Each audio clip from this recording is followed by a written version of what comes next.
Hey folks, we're back. I'm your host, BKP. Good morning from the office. We're North Georgia's only live online morning show. If you'd ever like to contact the show, right there is the way on the screen, 706-889-9700. There is the email address and also all of the social media ways you can follow the show. That phone number is a 24/7. You can send text messages. I keep it with me at all times, and it's a 24/7 there. So if you ever want to be on the show, you send me a text message and we'll get you on the show. Now, please stop posting pictures of donkeys on Facebook and telling me your ass is cold. All right? Stop it. It's all right. One was funny, but now, like, I know your ass is cold. So let's go. The State of the Union is next week, right? Next week is the State of the Union. We have the Super Bowl in Atlanta, so number 55, the Super Bowl here.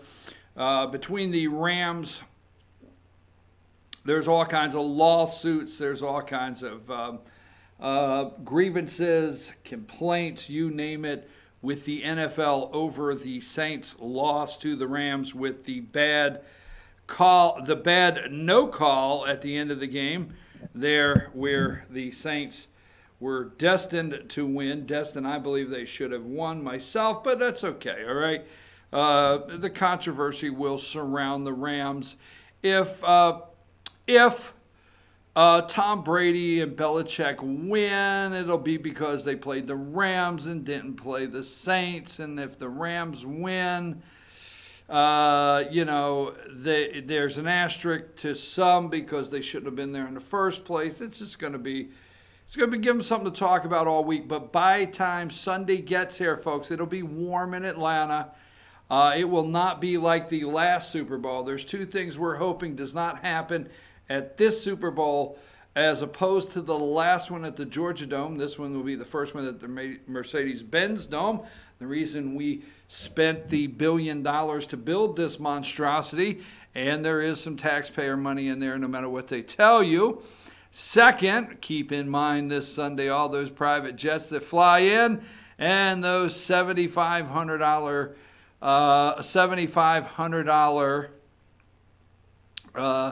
I think Elizabeth Warren should get on this. I think I'll tweet this to her. I think don't forget.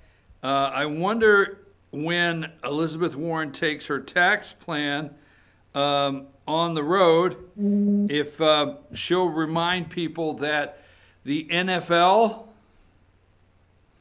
why don't we look into the amount of taxes the NFL pays a year? That's right. Let's look at some of this stuff, right? Right, Pocahontas, let's look into this. These are billion-dollar sports organizations. Let's look into it, right? There's got to be a way we could fleece these people right here, right? Anyhow, don't forget this Sunday as you see the corporate jets and Pocahontas, you're watching the game, that those $7,500 tickets are tax-free. No tax. Our Georgia legislators chose to make the tickets tax-free. That was 2 sessions ago. I think it was 2 sessions ago, and that had to be done before the NFL would make a deal and come into your city. So NFL will not come and do the Super Bowl in your city or state if they have to pay any taxes on the tickets. So we'll not be receiving any tax money on those tickets. But also, all those corporate jets flying in will not pay any taxes on jet fuel. Oh, yeah, they're waiting to get right here to Atlanta. Fill it up all the way to the top. I want this thing to have enough fuel to fly me. I don't care. I want to come into Atlanta empty. I want to coast right in empty. I want the engines to go out on descent so I can fill this thing up to the brim with that tax-free jet fuel. Again, thank you to the Georgia legislators here for exempting Georgia tax fuel. Now, you thought, and many, because the media sold it as the Delta tax break on jet fuel.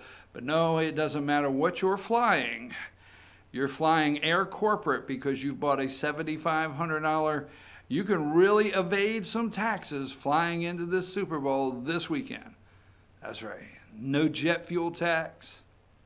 That's right. No tax on your ticket. That's right. Plenty of mustard for your hot dog. That's right.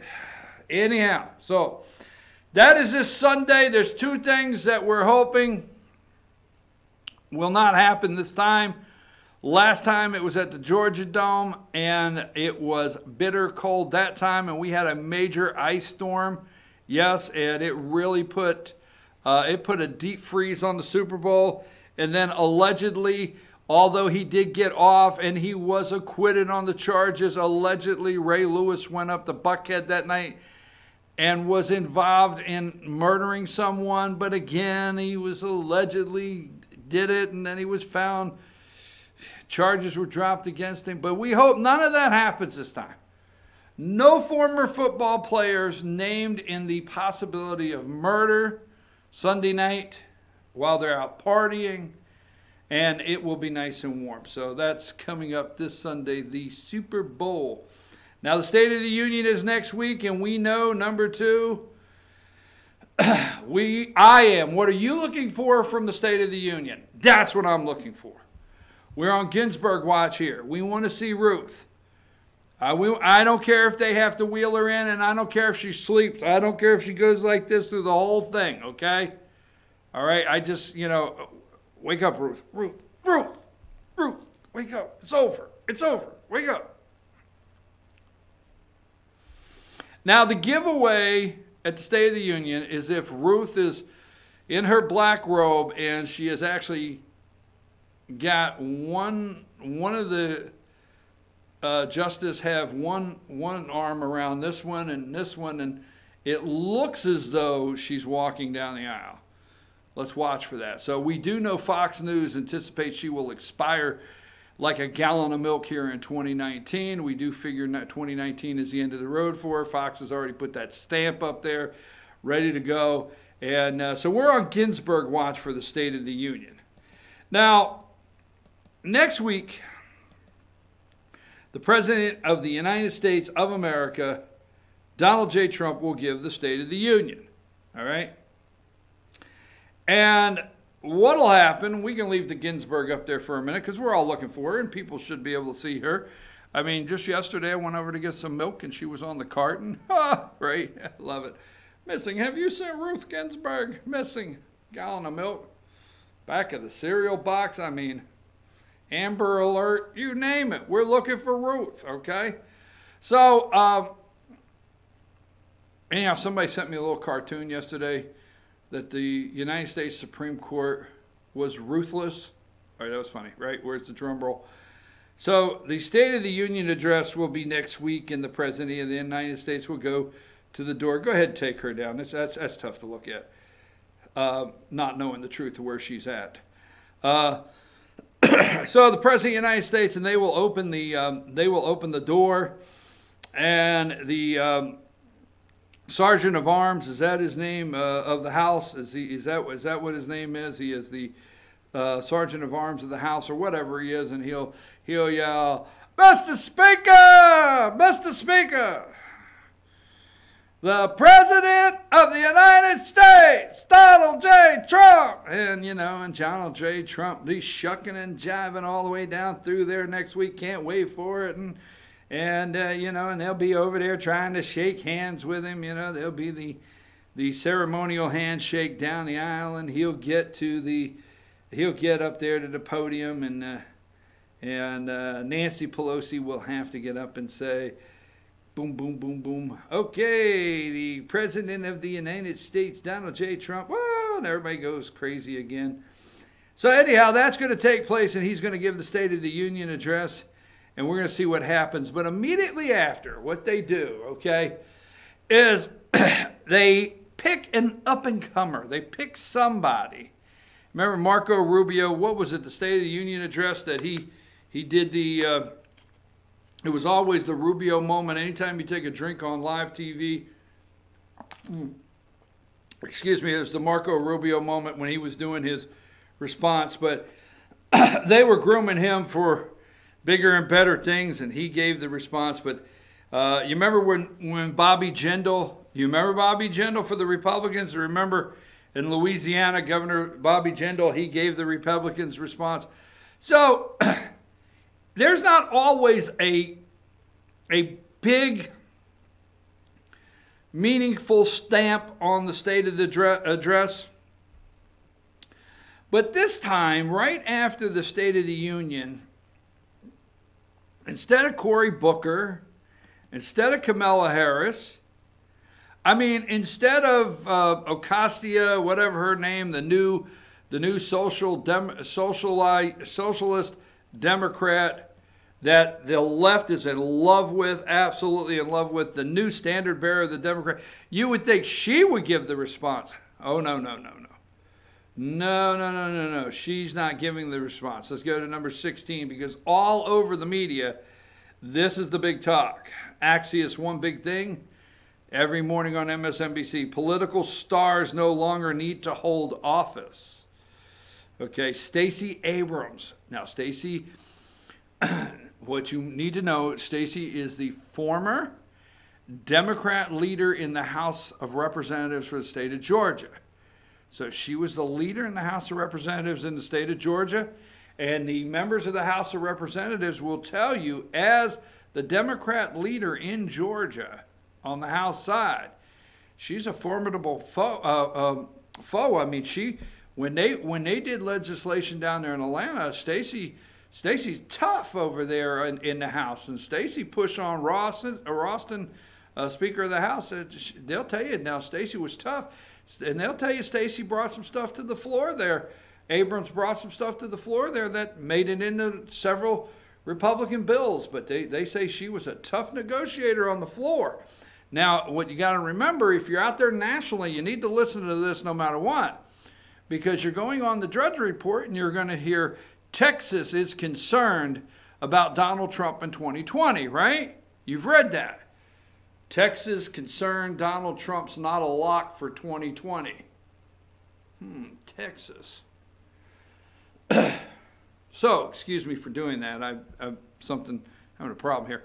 Anyhow, the Republicans in the State House and Senate, and if you're new to the show, I'm going to tell you, if you're here every day, you hear it a lot, they lost 11 seats. I think it's 11 in the House for Georgia. They lost what's called their supermajority. Now, they will call Stacey Abrams a loser. Now, listen to me close.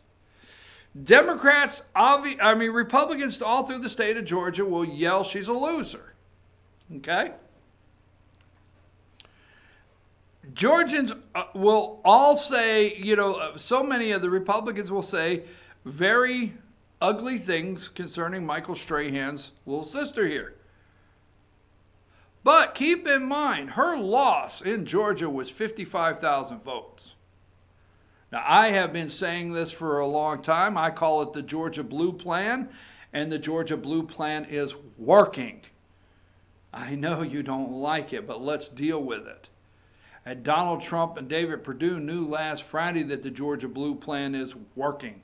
And Donald Trump and Senator David Perdue knew last Friday that the Georgia Blue Plan could get some extra push if something went wrong at the Super Bowl with TSA and air traffic control and security at the airport.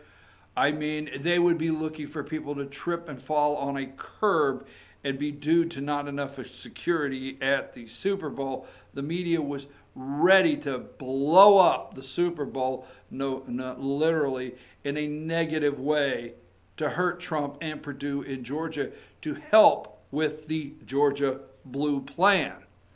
The Georgia Blue Plan goes back for years. John Ossoff, before that, over Karen Handel, and now Macbeth is the 6th District congressional candidate. Congresswoman from the 6th. Okay? Why? Stacey Abrams. Georgia lost congressional seats, U.S. congressional seats.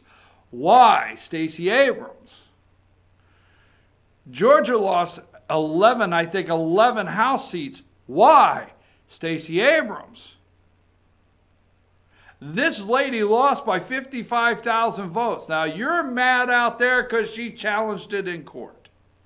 All right? What was it, the New Georgia Project? Remember? Was it the New Georgia Project I told you about? That this woman knew. Let me tell you something. They have to find votes. If I'm a Democrat today, don't strike me. Lord, Lord, Lord, please forgive me. Ask forgiveness. If I'm a Democrat today and I have to find votes and I need to put the best team in the United States of America to help me find votes, Stacey Abrams is on my team. If we're picking teams to play this game, find the votes, and I have a whole list over here, and it's my turn to pick, I say I pick Stacey Abrams. You don't like that because this is a truth-telling session. This is not hiding under the Republican banner in the state of Georgia with my head in the sand thinking that all is well. Nathan Deal won 250,000 votes. She knew she had to find 250,000 votes. She found them with the exception of 55,000. She set out the next day, created the New Georgia Project or whatever it is. We blasted it all through the campaign, all right? We told you about the Democrat Redistricting Committee, the National Democrat Redistricting Committee, Eric Holder, Obama. We blasted it here. It's the Georgia Blue Plan, and it is working. And what are Republicans doing in Georgia? They're fighting. I'm sorry. They are fighting all the time. I mean, they are fighting all the time. You've got self-serving Republicans that are yelling about one bill in Georgia like it's the greatest bill in life as we know it will change for everybody if it gets on the floor. Regardless if it elects more Democrats or not, they could care less. Trust me. So anyhow, so let me get back to this. No matter how you dislike looking at this, let me go to this right here. Let me do this, and then I'll go with some more. Stay with me. It's the Georgia Blue Plan. You don't have to like it, but it's going to happen. All right. Let's go to number 27. This is on MSNBC.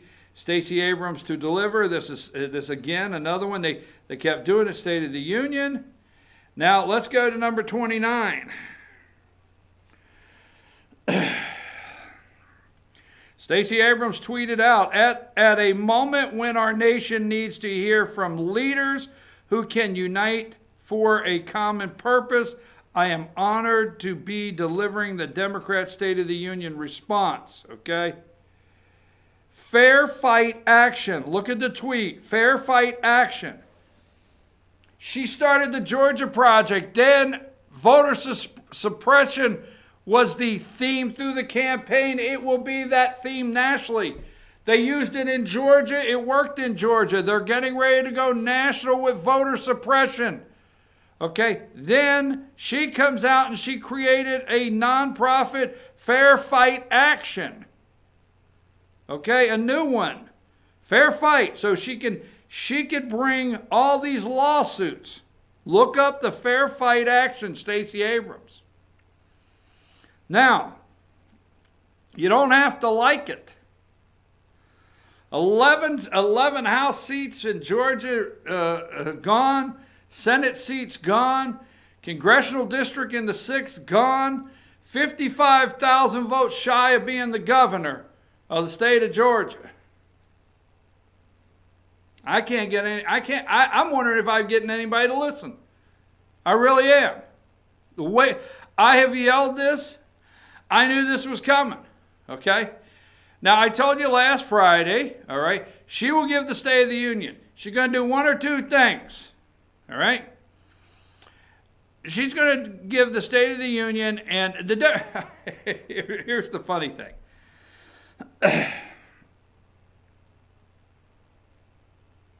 You may think I'm wrong on this.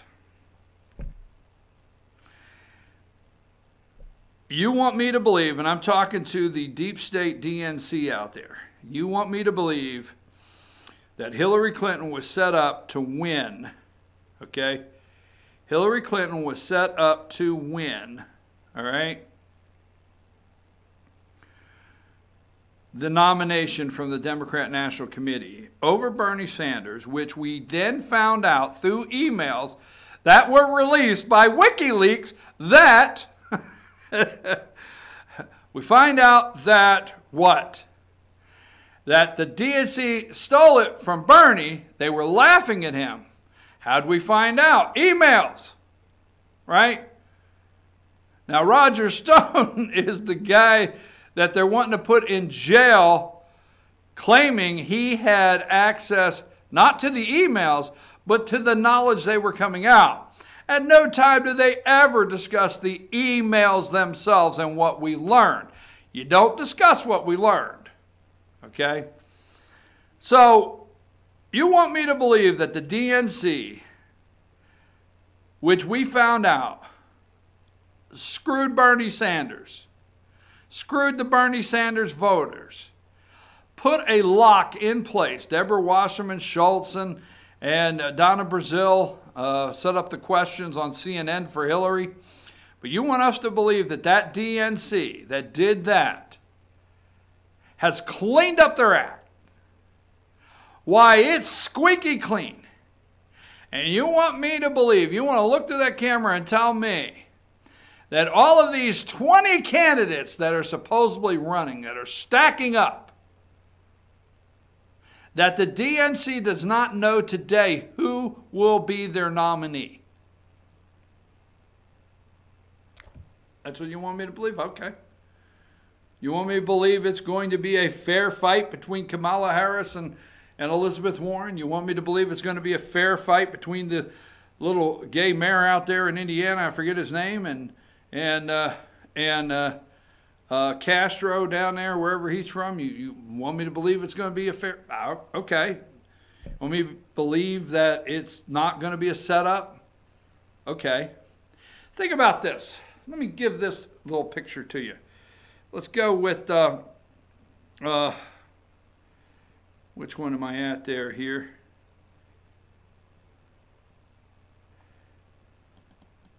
Let me see if I have another one here, because they started yesterday. Oh, I got so much to go through, and I got to get through this. Yes, I understand that. I don't get caught up in the sensationalizing of the media. I watch it. I know what they're doing. I hear what they're talking about. The Intel community saying Donald Trump is one thing and Donald Trump saying another. I understand what they're all trying to do. But I'm trying to stay focused on 2020 right now for a reason, because I watched this all the way through what's happening in Georgia. And, I mean, I can't yell this any louder. All right, Stacey Abrams, number 27. Let's just go back to that so we can get a full picture of Michael Strahan's little sister here.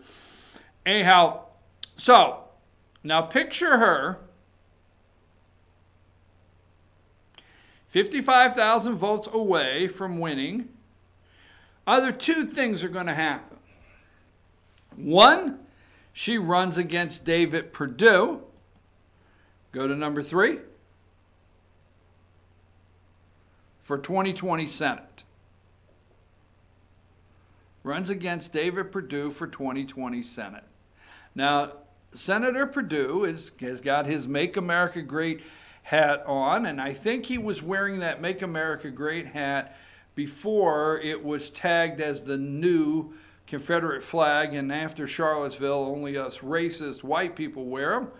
But he has, that picture's out there, and so are many more. All kinds of comments of him supporting the president. Go back to Stacey. So Stacey's either going to run against David Perdue in 2020, and maybe beat him, or at least get such a challenge to him that Donald Trump loses Georgia? Right? You don't have to like it, but I'm going to tell you what. They want Trump to spend time in Texas and Georgia. They want Trump to have to come win these states. They don't want Trump to spend time in Wisconsin. They do not want Trump to be in Pennsylvania. They are going to scare Trump, they're going to attempt to scare Trump in Georgia and Texas. They're going to put out polling data. This woman is in their plan. Now, people seem to think she's going to give the State of the Union, come home, and she's just going to wait out. She is going to wait out till the next time she could take on Brian Kemp for governor. Hell no. That's my thought. Hell no. They're pushing her on the stage. I mean, it's good to be governor because you're king of the state, right? Not literally, but you know, that's good to be governor. That's a pretty good gig. But there's a reason they're pushing her up on, well, they have to push her up, takes 3 or 4. There's a reason they're pushing her up on the national stage. There's 2 things. They win a Senate seat in Georgia and Trump lose Georgia. It could happen. Do you realize she could be a plus sign in a lock for Georgia that should be red as a senator? Think about it. And Trump lose Georgia? Because I'm going to tell you right now, if Donald Trump loses Georgia, he's lost. He lost. That's it. You lose. Donald Trump loses in Georgia, he loses. Okay?